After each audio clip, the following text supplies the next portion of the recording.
Anton is one of the weaker characters in this war of mine, but an incredibly useful addition for any group of survivors.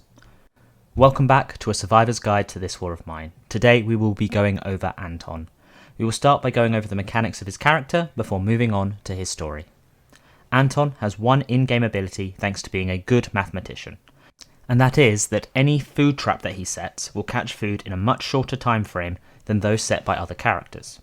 This is an invaluable asset for the survivors as it means your food production is much more efficient.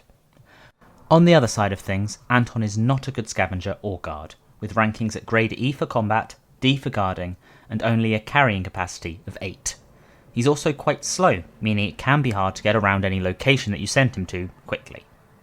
As for his personality, he is a survivalist and can be quite insensitive when consoling others, but he does get morale hits for actions of the party, and therefore you do need to be careful what you do with him and your team. He is also abstinent, so he can't drink any alcohol, and he is unable to play the guitar. With the mechanics of the character out of the way, we will move on to his story.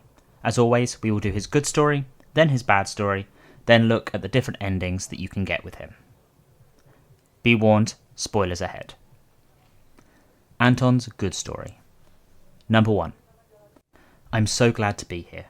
I apologise for my introductory tirade, but this war has taken a heavy toll on my mind. Some people who were very dear to my heart gave me an order to stay alive at all costs, and since I owe them my life, it's no longer mine to throw away. Number 2. I was factually precise about my status in the academia. I was nominated for the Field Medals once.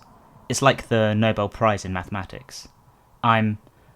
I used to teach and enjoyed it quite a lot. This, in turn, is in a way responsible for the impact the war has had on me. I was trying to protect my brightest students for months, only to become a witness to them being killed ruthlessly. Number 3. After the destruction of the campus, I hid with my students in abandoned houses on the riverfront. We managed to survive there for a while, hunting rats for food. We punched passages in the basement walls to move from house to house safely, as the shelling and snipers were unrelenting. But the damp darkness and constant fear of being buried alive drove some brilliant minds into insanity. The army swept through the neighbourhood, going from cellar to cellar, pulling people out, shooting some on the spot, the young men especially, as terrorist supporters. The girls were taken away. My students covered me with mattresses and ordered me to stay put. Please, this once, Professor, you must listen to us, they said. I didn't find it in me to protest. Anton's bad story. 1. It's good to live under a roof, if a leaky one. I apologise for my tirade. But please understand, I was planning to walk out on the street in broad daylight and just wait for the bullet, had I been alone a day longer. After all that I saw, I'm just tired of trying to stay alive. Number 2. I used to teach young people mathematics. It's hard to find a more useless skill to have in times like this. But I know how to set a trap and cook a rat. Not a day goes by without learning something, as I used to say to my students. They are all gone. Slaughtered like cattle, or worse. For you don't terrorise animals before slaughter. It spoils the taste. Number 3. After the destruction of the university, we ran and hid. We lived in basements for endless months. We crawled through dark passages and hunted vermin to delay starvation. I saw my pupils go mad from fear, lack of hope, and deprivation. We huddled together in cellars like worms under a stone, listening to the roar of explosions, waiting for merciful death. Finally, the army came and swept us from our hiding holes like rats.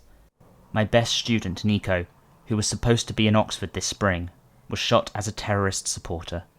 The cries of girls being taken away will always ring in my ears. It is the cruelest irony to be the only survivor when everyone I vowed to nurture and protect is gone.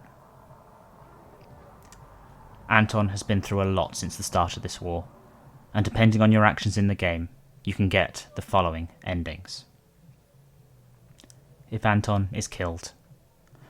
Anton will never get his award. Despite his student's sacrifice, he did not manage to survive. The theorem he can prove, the students he could lead and inspire, all gone. If Anton takes his own life.